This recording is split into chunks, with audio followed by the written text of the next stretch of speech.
Muy buenas freaks, bienvenidos a Freakvision, tu canal de cine de terror.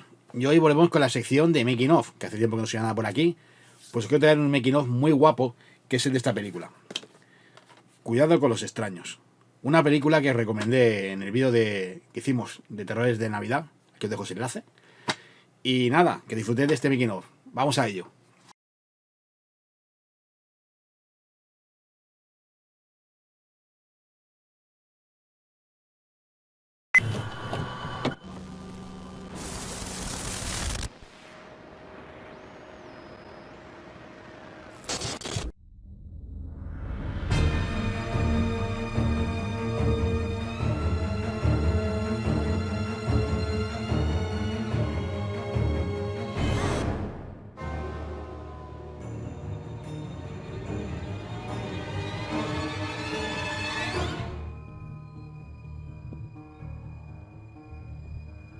So it actually was brought to me as a script in a fairly different form by two of the producers, Brian and Paul. I've always, and Paul, my producing partner, we've always wanted to make movies for a year or two or three in the future for that audience.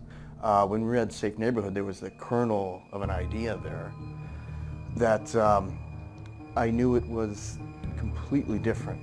We knew it needed something, so as we were canvassing this script and, talking about with our friends and our industry network, we happened to be in a conversation one day with Chris Peckover, and he said, I know how to make this even better. It wasn't something that I was interested in, so I said, listen, I don't know if you guys like this, but I've got a pitch for how you'd make this definitely something more akin to what I would be interested in. And I kind of pitched them all these changes, and their eyes lit up, and they said, let's do this.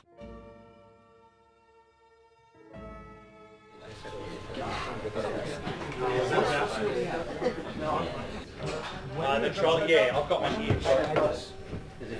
When I first came across Safe Neighborhood and I read the script, I was really intrigued. I had a lot of conversations with Olivia. We probably spent about 10 hours Skyping or something, just like talking about her character. I'd done a thriller beforehand, so it wasn't necessarily the genre that I wanted to delve into again. You're right. Oh, no. But upon reading the script, it was something completely different than the typical sort of genre-heavy film. Olivia was very opinionated about her character, so if I'd said why did you and Jeremy break up? She had a whole backstory. I asked her, how did you tell Ricky that you're leaving? And she said, I would do it at his place so that I could just quietly leave and not make him have to drive back home, because it's the right thing to do. Little nuances like that. So they affected how she treats Ricky when he does arrive. And actually her thinking was so thorough, and I was not expecting that I ended up rewriting parts of the script to kind of suggest more of that. It was a lot of negotiating and a lot of fun. That's probably the most fun part of directing for me, because once you're on set, at least for me, it's just watching all of these conversations bloom into fruition. It's really fun having actors that are so talented at their craft that just by talking about it and piecing it together, they're able to just emote it without error. Something like that. Whatever was going on in your head at that moment, Get awesome. keep that felt really good. You need someone like Ripley from Alien was always our archetype. Someone who can be vulnerable. She can play the cheerleader archetype that we're always used to seeing, but then twist that 180. Olivia is like a powerhouse actress. In meeting her in 5 minutes, she's just got such a strong, grounded presence. I'm here at the very end of the shoot, and I'm so surprised that she's not exhausted, she's not spoiled, she's just, taking it in her stride, and she's a delight to work with. There's no mind games, she really behaves as the other actors do, like they're a family, like they're an ensemble. For a lot of the movie, she's got duct tape over her mouth and she's tied up. And so her only mode of expression was like right up here. It's incredible how much she conveys with just that, with no words. And I'm really excited for people to see that, because I was just, like while we were filming, I was like, wow. Say it. So much bigger. Dude, I am the Harry Houdini of getting away with it. I know how tonight plays out. She told me in secrecy, so I hope she doesn't mind me saying this, but she's like, I want to become an action star. And you know what? I can so imagine her doing like Cliffhanger or something, you know, like a modern Cliffhanger. She is so in shape. Get off of me, you crazy fuck! Tough, willing to do. I don't know. You know the spiders that were on her face were real, right? When we were really behind in budget, and I was just kind of like, she caught me just sitting there, and she asked, "What's the matter?" I said, "I'm just worried that I may have to chop this scene in the attic." And she asked why, and I said, "Well, we're gonna have to create these CGI spiders on your face, and they're just gonna cost." I gave her the number. I kind of almost don't want to share it, but it's a gargantuan amount of money to do 3D spiders that in a close-up that looked good. And she said, "Why don't we just do real ones?" And I said, "You hate spiders. Luke! You're terrified of them. You were literally telling me this a couple days ago." And she said, "Yeah, but if I could save the movie that amount of money, I'd be willing to do it." And she did it. She did like 5 takes of it. And all the screaming was genuine. I mean, I don't think she's acting too much in those scenes. But like, she had giant tarantula-sized spiders actually on her face and body. That's the kind of girl she is. She puts herself thoroughly into whatever she does. She's got lady balls.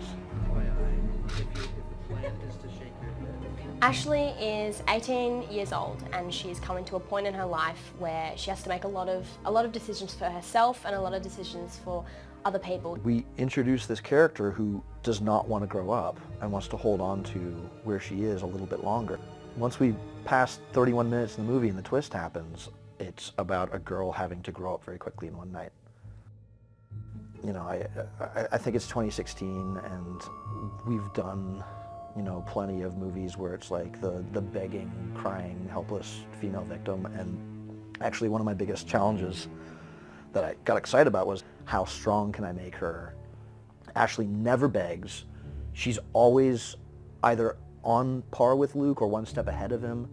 She's constantly coming up with smart ways to divide her captors or find ways to manipulate them, or you know, secretly she's escaping.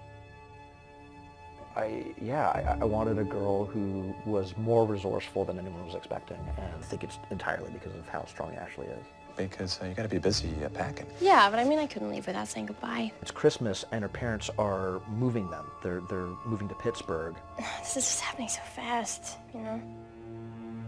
I just need some space tonight. Her childhood's being destroyed early, and she's having to grow up early. So the whole movie is her wanting to escape that. Tonight, you know, instead of packing, she leaves to go babysit Luke, and the very first time we meet her, she's on the phone with her mom saying like, "Mom, I know I said that I would stay home and pack tonight.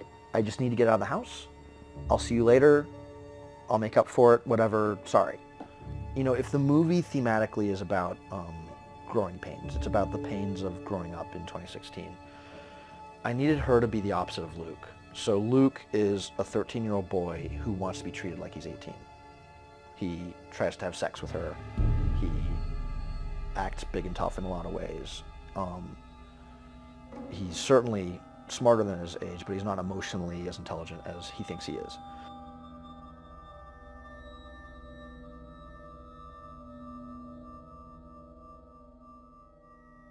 I really lucked out in casting Levi. He really stood out from the pack, just even in the audition.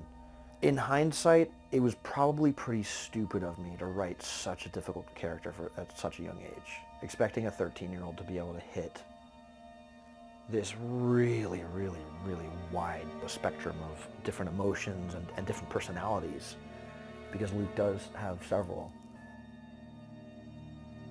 Most roles written for 13-year-olds show a very narrow range. I haven't seen a role in a while that's had a 13-year-old playing this huge, huge range. And he chews the scenery. He made it look easy.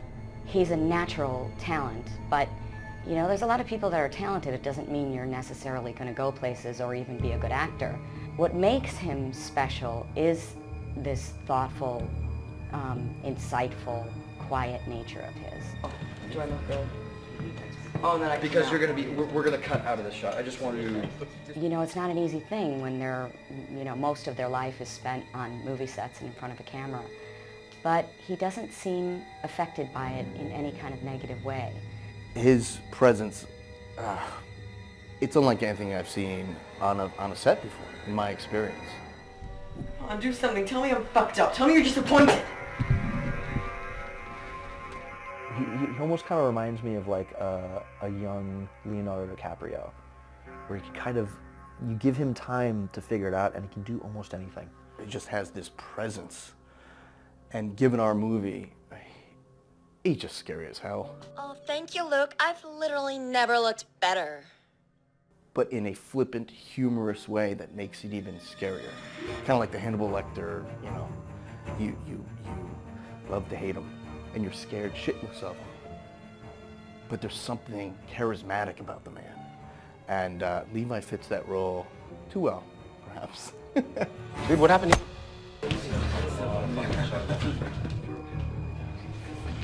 At this point, we're just on you. We've lost track of it. And you can take as long as you want, but I think it's... Were you on set that day? Oh, yeah.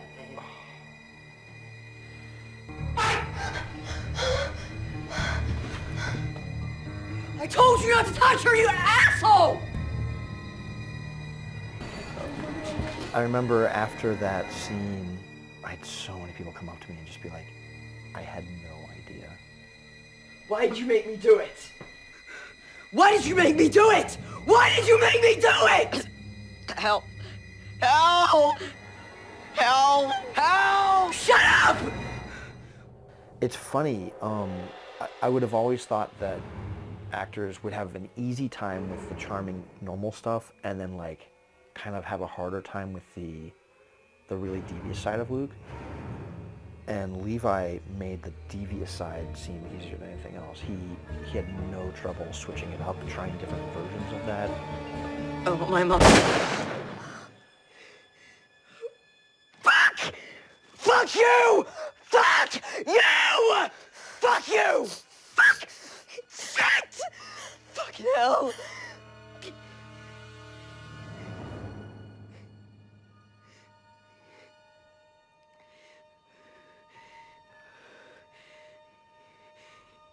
You're starting to annoy me anyway.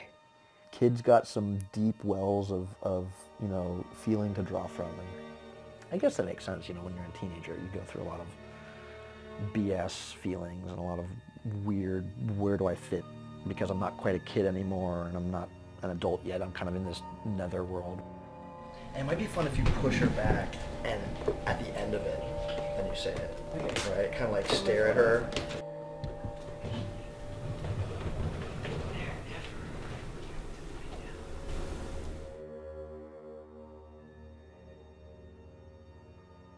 And you watch someone like Levi, I mean, he's got such a gravitas. Shut up! You're a whore! You're a whore who uses people to get what you want! Wow, look at you, big strong man. Fuck you! You know, when I was 13 years old, I was playing video games and eating potato chips. And to think what this young man has accomplished at the age of 13, it's remarkable. It's remarkable. The ideas Levi was bringing to the film were very adult, you know, but they were really beyond the years of how old he is. And, you know, I think that worked for the film because he was on top of the subject matter. The subject matter never got away from him. We were talking about kind of that tantrum and why is he throwing a tantrum at that moment? What's such a big deal here? And he was saying, tonight I went in thinking I was going to gain another possession when the result is I actually lost both possessions. And I was like, you're 13, you're not supposed to be that smart. But I was like, you're right. That is exactly what the night is. It's about someone who thought he was going to gain a second possession, when in fact he lost the first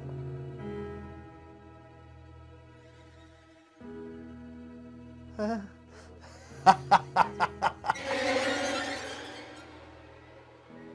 Luke had never even considered that he was going to lose that first possession. Why would he? Because he'd always taken it for granted, that Garrett did kind of like follow him like a puppy. But that was it. The role of Garrett in the movie is so critical to making it work because he is truly, he wears the heart of the audience. And he is the audience surrogate in that movie. And he, you know, Ed Oxenbould, to be able to find such a young man who's able to capture that authenticity and to capture, you know, to capture the feel of someone who is in way over his head. Ed Oxenbould is the perfect Garrett. He was me at 12, with stinky feet and braces and glasses and gawky and awkward and, you know, you're sweaty and you got pimples. He's the every kid. He was the 99.99% of us. There's just a human side to him. Like I said, he is the moral compass. He's the one who has to find his conscience by the end of the movie. I just want tonight to be over. And what Ed Oxenbould's character goes through is what we as the audience feel. And to be able to be that mirror for us, it's a tough role to ask any actor, much less a 13-year-old boy. He, for me, was that 80s character. Hi, how are you? Get off me! Dude, your faces, you were like, ah! There was something about him which kind of took me back, you know, so I really appreciated where Ed took his character for the film. In Safe Neighborhood, I play Garrett, which is Luke's best friend, kind of partner in crime to everything. And They have been friends for a really long time. They're kind of like best 12-year-old buddies. I think one of my favorite scenes was a scene right at the beginning where Garrett and Luke were just having banter in Luke's room. It's very just honest, it's just boy talk, really real, no kind of Hollywood, what people think boys talk like. It's really just real talk, which I liked. It was cool. Like in between takes, Ed and I had both as boys our age, and it was sort of a relatable scene. Instead of trying to bone your babysitter, maybe we could just, you know, puff puff. No, man, I'm going through with the plan. Don't mess it up for me. I mean, Luke, for both our sakes, I truly, sincerely hope you get some assistance.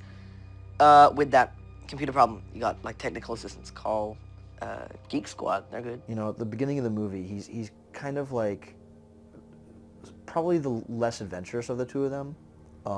But, you know, I think he looks up to Luke in a lot of ways, and I think he, you know, this never really made it into the movie that much, but I always thought of Garrett as not from the richest family, and we try to do that with the clothing. I always imagine them as,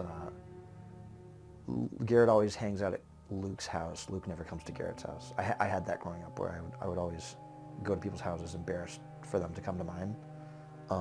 So I think that's definitely where Garrett came from, was secretly my fear of being exposed as this like unvaluable person. Not that you have to worry about that, of course.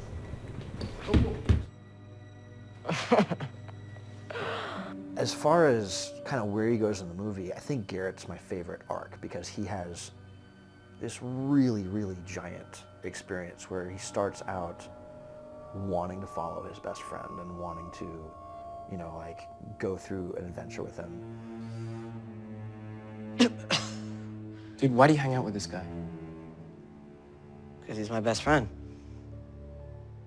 Sure about that? Yeah. I did this weird thing growing up where I would really look up to friends who were wealthier than me. And I couldn't explain why. It was kind of like we lost everything and got pretty, like none of my friends knew just how poor we got. I started not valuing myself and really like wanting people to value me. Does Garrett look up to him and why? I think I really infused myself in that. I think that's what Garrett wants. I think he wants to be valued and accepted by his peer. And he's probably just weird enough that Luke was the only person who really got him. I'm sure also Luke liked him because he could bend Garrett a little bit to his will. Hey, dude, why are you shoving? Do not push me. I will kick your ass. So that's unfortunately, the real reason why Luke values Garrett is not because of, you know, how cool he is or how smart he thinks he is or how he makes him laugh. I think Luke, deep down, is just enjoying that power dynamic. I guess I should stop saying, like, these three are going to have such big careers, because they already have big careers, but I just can't wait. I can't wait for people to see how much they brought to this film, because all three of them really brought the most insane range and insane scenes, and their dynamics are so fun to watch. They had such, like, Levi, Liv, and Ed had such great chemistry, and depending on whether it was just two of them in any one scene, they found their own specific chemistries that really worked. No, we're rolling. You're serious? And then on guys, it's like they're... Yeah. You guys are serious? We're just curious. Guys! I guess time will prove me right or wrong, but I'm proud of them. Where's Cooper Brown? I think the most difficult challenge was time. We averaged 12 shots a day. And I think 12 shots a day is totally cool on a Ridley Scott movie. But if you're an indie, low-budget film, 12 shots a day is like, it's not enough.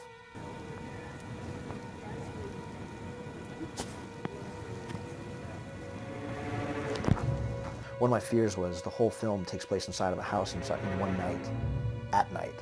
So it's really easy for the movie to feel claustrophobic. You know, if you don't change locations, a film just naturally feels claustrophobic. So I was trying to battle that with having constantly different moves, constantly different angles, and I didn't get a lot of that. I had to cut a lot of that. You know what, I don't think the film suffers for it, but I know during shooting I was really scared. Richard Hobbs, our production designer, he is arguably one of the biggest art directors in Australia. So we had a lot of discussions about how to take this little, potentially claustrophobic idea and how to make it feel as rich and deep as possible. We wanted to be able to shoot in any angle at any moment. In fact, I had a shot where I was like, I don't know how we're going to do this, but I want to do a Steadicam shot from the kitchen following Garrett while he's on his scooter through the foyer into the den. And he came up with a design for the first floor where you could be in the den, see past the kitchen, through the windows out into the backyard, and there was another 60 feet of backyard. Walking into this stage was like walking into my dream as a child. This sweltering, hot, humid city environment in Sydney into this stage which is covered in snow, and the detail is exquisite right up to the spider webs laced between the bushes. I was pretty blown away, to be honest with you. Amazed at this winter wonderland that they'd created. I have no words for it when I first saw it. It's so special, and it looks so realistic that when you're shooting in there you can't help but feel a little caught up in like all the snow and the light. I think that aided tremendously how not claustrophobic the movie feels. It feels like you're in a real house because you get to see from room to room. He tried to have as open a floor plan as possible so that any one direction you're shooting, there was always something beyond that room. It was more special to me than probably anyone else on the film set, to be frank, because I grew up in that snowy, northeastern American Christmas, the white Christmas stuff, you know, all that jazz. I bought into it. I've still bought into it. It's my favorite day. And I've been here since November, so I actually wasn't home for my American Christmas that I look forward to so much. So it's kind of cool that we started shooting January 1st until mid-February, and I've had my American Christmas every day since I've been here. That makes me a little sappy, then I don't care. It is truly odd to try to take a American Christmas time suburb and shoot it here in the summertime here in Australia. I think it's probably about 85 degrees Fahrenheit today, and I'm sweating through this interview.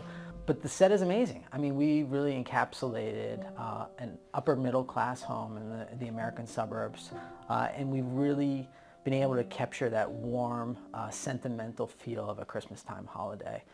I think I was okay in the house, but whenever we were in the backyard, it was this really weird cognitive dissonance where I was like, I'm really hot, I'm sweating, but I see snow, and it's weird. It felt cooler being in the backyard because you saw all the snow. So like in a weird way, the backyard scenes weren't so bad because again, the cognitive dissonance was a good thing. Like I would naturally feel chillier, but I wasn't. It was just my brain playing tricks on me. You know, we frequently talk about John Hughes movies, and part of this is a movie of Home Alone, and we've captured that. We've captured the feel of that this house could be right next door to the Home Alone house. And that's what makes this movie truly sinister, right? Is that we have something so safe and so secure as the Christmas holidays and so bright and cozy, and then we spin that in incredibly sinister fashion. Like I said, I love John Hughes, and Home Alone was obviously, it was impossible not to go there. I wanted to kind of honor my love of that film, so the kids early in the movie have an argument. You believe everything you read online. It's like with the paint cans. Oh my God, are we seriously back to the paint can debate? Would those swinging paint cans have crushed the robbers' faces in, or just made them bounce off like rubber?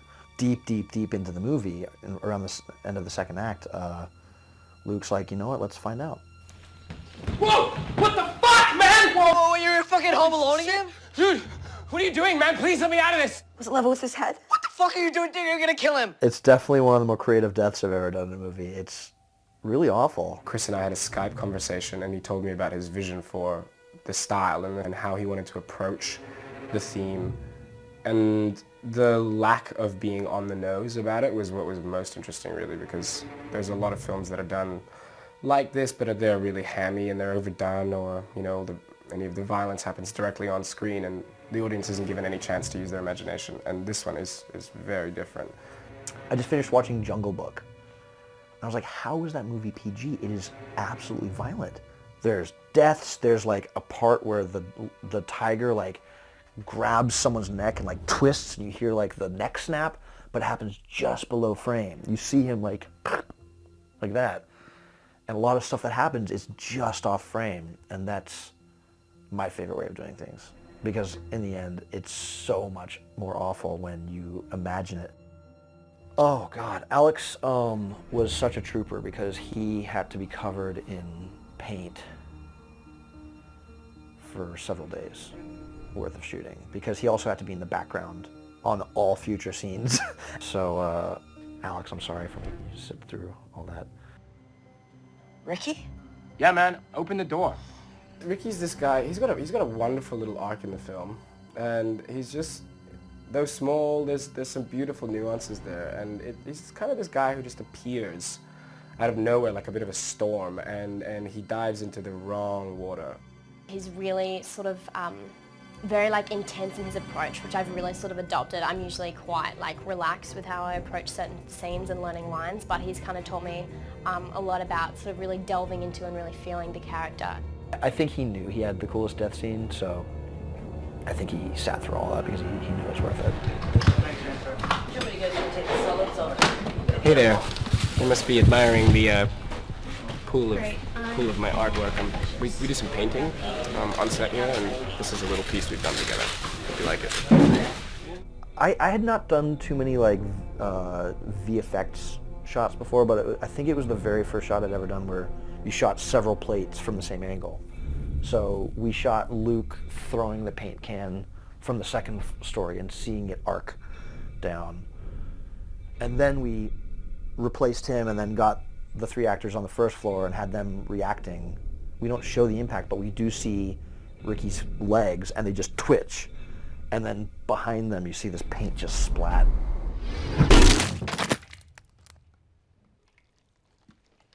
Oh my God! Holy shit, his head had just exploded!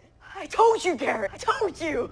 Up until that moment, the movie's been balancing this fine line where it's tense, but then it's funny. But then it's kind of tense, but still it's able to be funny because it's never that bad. But that's the point in the movie where it gets very serious from now on. And there's still some gallows humor in there, but nobody's laughing at that point. I said put it down! Garrett stopped laughing. Ashley is taking this seriously on a whole other level, and the only person who's laughing is Luke. The hell's that? Most hanging scenes I've seen always happen like 1 or 2 shots, where it's just like the fall and then the like that, right? And I wanted to do a hanging that I'd never seen before. Just fall into it. Right. And that you Yep. see And it's gonna be on a bungee, so it looks tight, right? Oh yeah, absolutely. We'll use this angle that we're already gonna be shooting anyways, and just have him, because you'll see that his feet are kicking and so on. And kicking at the swing. With the double. I mean, look, we'll definitely see it happen there. Well, then if you don't need it here, it'll save a lot of time with rigs and setting up. Jeremy is sitting on a tree swing, and Luke throws a noose over his neck, shoves him off the tree swing, face first, and then runs to a lawnmower that's connected to the other side of the rope and basically pulls Jeremy up with this lawnmower. So there's all these little shots that I was like, what are all the different things that you go through when you're getting hung? Hey kid, where'd you...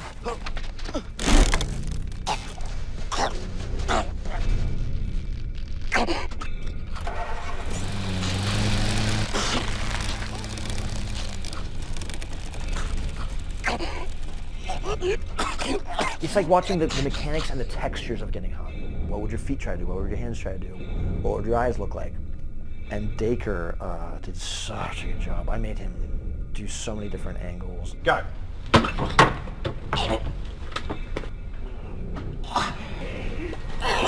I don't want to generalize, but I think it is an actor's dream to die on screen. I just think it is something that you know, women and men alike, boys, girls, want to do. It's an opportunity to explore something that nobody alive can tell the story about. Go. The role of Jeremy is, you know, without mincing words, he's supposed to appear on screen and you instantly want him to perish.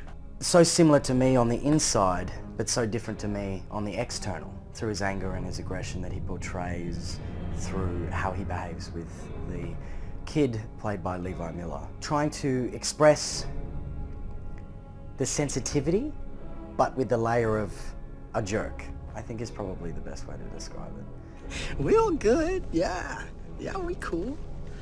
We cool.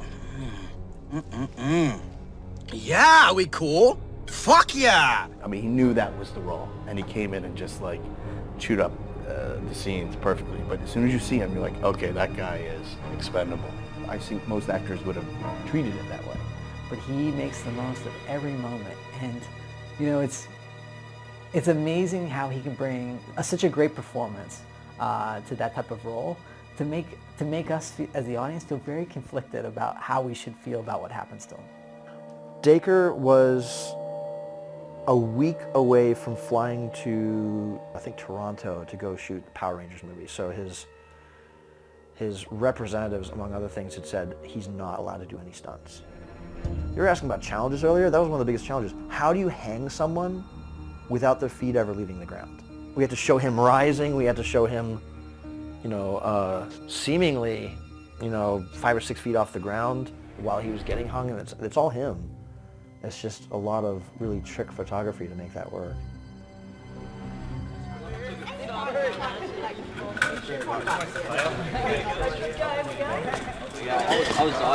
Assembly of a rough assembly of one scene. It's where Ricky first knocks and enters, and Luke and Garrett try to stall him while Ashley's gagged and that. So a little bit of music to it. It's a rough assembly.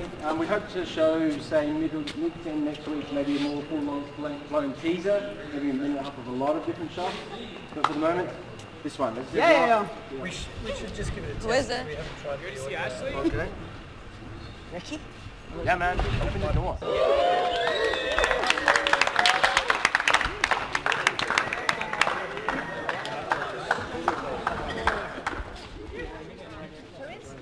Wanted to give you some give you some news. filling out the cast. The cast is pretty much now done. So in a week and a half, we will have our parents arriving. The mom is going to be played by Virginia Madsen. You probably have heard that already. And then she was in Sideways, nominated for an Oscar, in Joy, Candyman, Joy, all that sort of good stuff. And then today, finally, good news. The father's going to be played by Patrick Warburton, who is Putty from Seinfeld. And so, got a good cast, and we're filming this thing out. Like that? What Seinfeld? Yeah. So it's, we're kicking ass on all levels. And we thank everyone, seriously. So, have a beer. Yeah. Fantastic.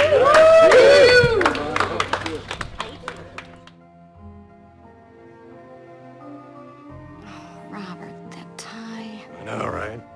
No, wrong. Please, please, please. Thank you. Always be prepared.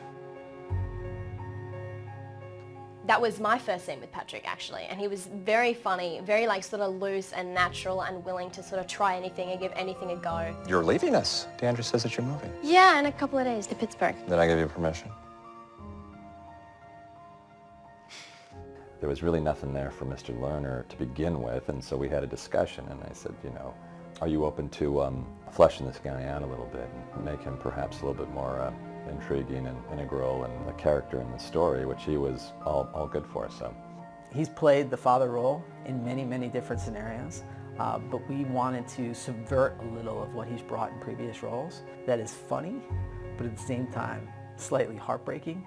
It was just great to see him find an innovation and a new way to play this father figure that brought some really distinctive dark humor, but also some really raw vulnerability.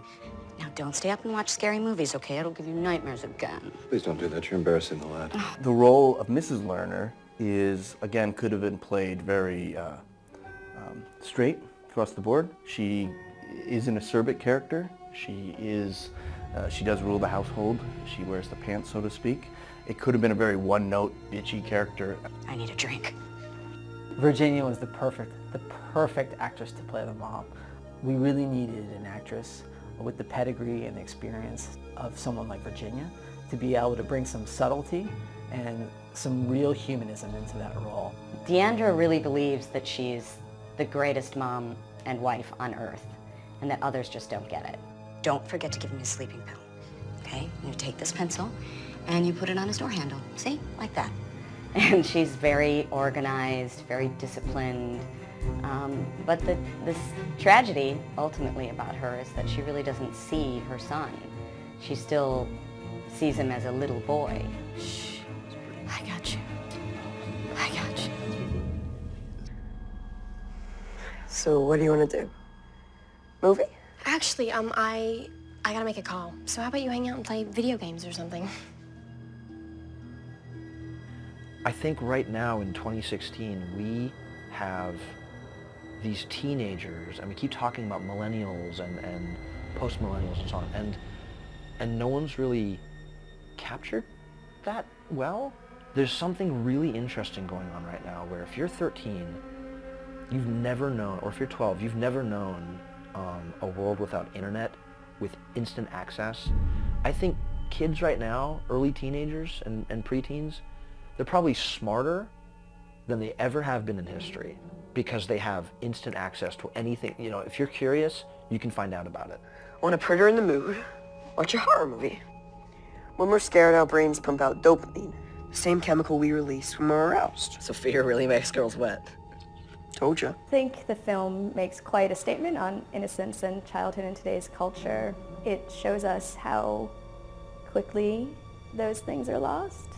I think Luke's desires are quite normal for his age group, but the way he acts upon them is very specific to his character. Whether that's because of violent video games or just something innate in him, though, is, I guess, something only Luke, his future psychiatrist, will know.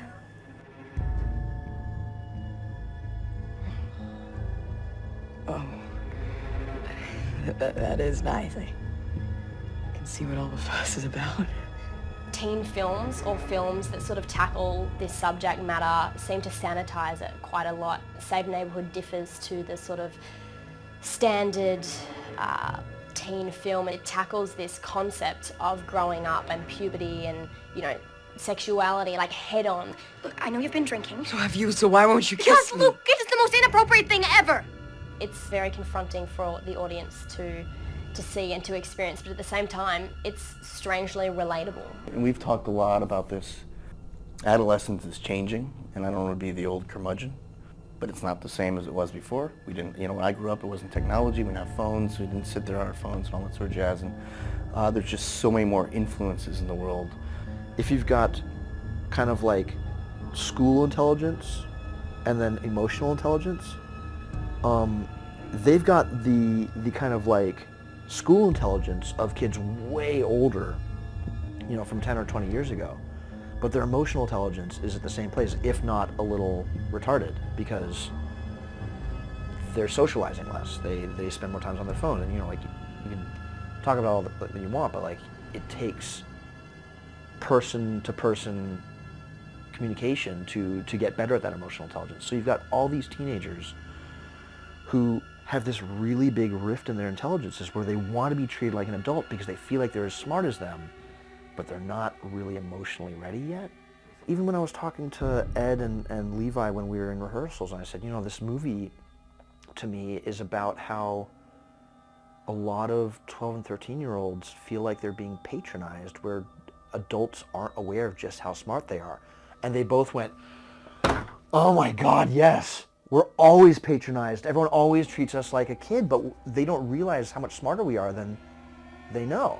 But the average 12-year-old kind of isn't there emotionally. So I wanted to do a movie where I captured this is what it's like being a teenager right now. And so I did the best that I could there. And Luke, again, he's not the average teenager, but he seems like he is at first, where he wants to be treated like an 18-year-old from another 18-year-old, and he just is not making the right moves. A, he shouldn't be trying to make those moves, but B, he's not making the right moves because he's just not, the other half of his brain isn't working with him.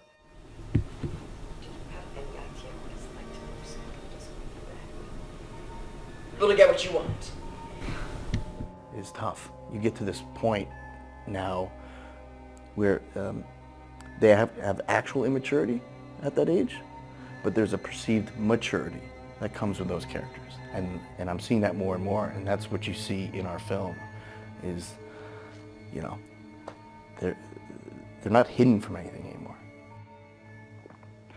One time me and Garrett drank a whole bottle. He puked so bad. He can't hold his liquor like me. Wow, I'm super impressed, okay? Now give it. I can spar with her, I can be charming with her, and she laughs at my jokes, and why can't we make this work? And then the whole second half of the movie is one giant tantrum. It's a power struggle. It's him being like, well, if I can't have you, no one can have you. I'm gonna fix this, okay? It wasn't supposed to be like this. I just wish I had the balls to step up. Shut. And that's, again, a very childish reaction. If I can't possess you, no one can possess you, you know? That's what it really is. He's not aware of how love works. He thinks love is where you have someone. My mom used to tuck me in. I'd hold on to her and never let go. She felt so safe. I'd just fall asleep.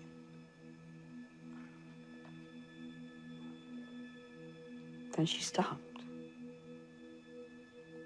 I don't know why. And now, I don't sleep well anymore.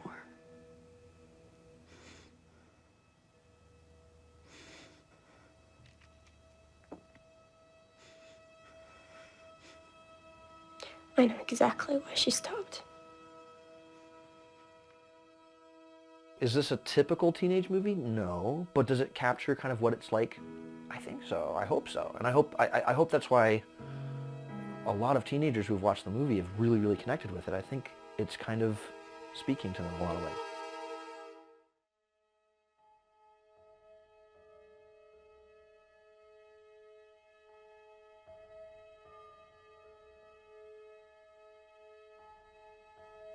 When I auditioned with Faith Martin and Chris, I went into the room and he was sitting on the floor cross-legged.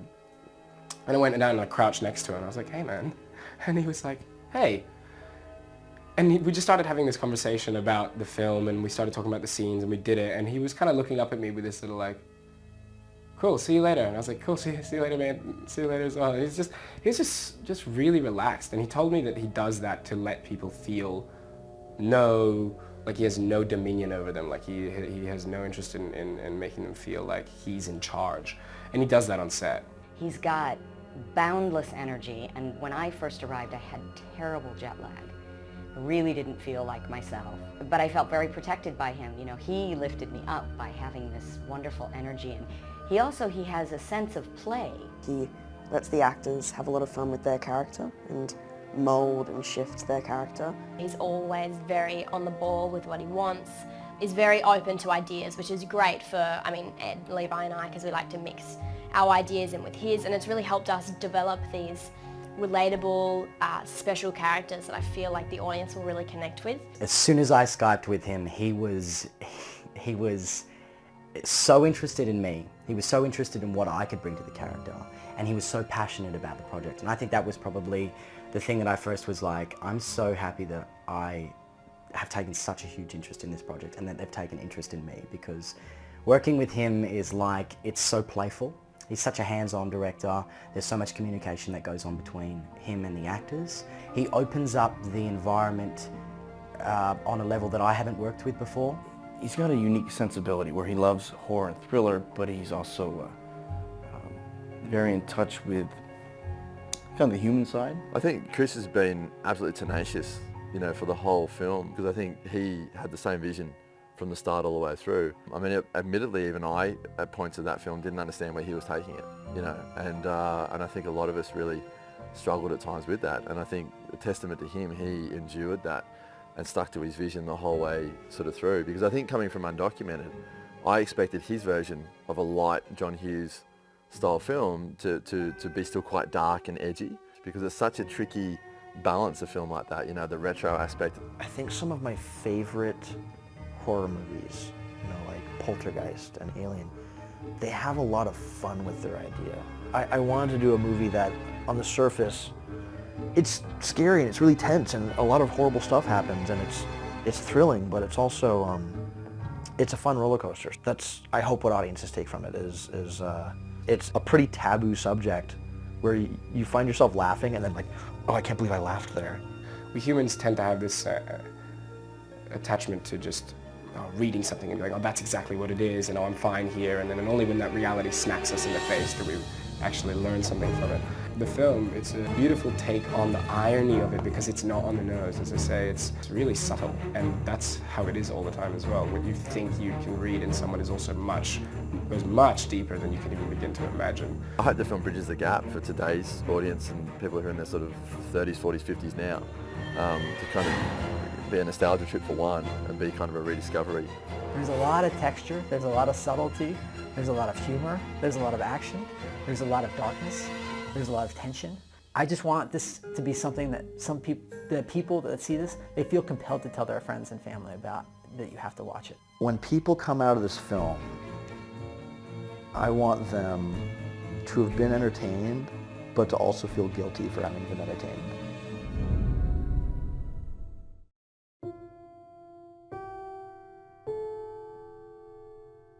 Every parent thinks that their child is their angel. Every parent thinks that their child is special and perfect. And I think with Safe Neighborhood, it definitely challenges that concept. And I think it definitely kind of proves to the audience and the world that your little angel isn't necessarily your little angel. Pues nada, si te ha gustado esta sección, si te ha gustado este making of, lo has disfrutado, déjame un pedazo de like, que es gratis y a mí me ayudas un montón. Y nada, lo que siempre os digo, ved mucho cine y si puede ser, de terror. Nos vemos en el siguiente. Chao.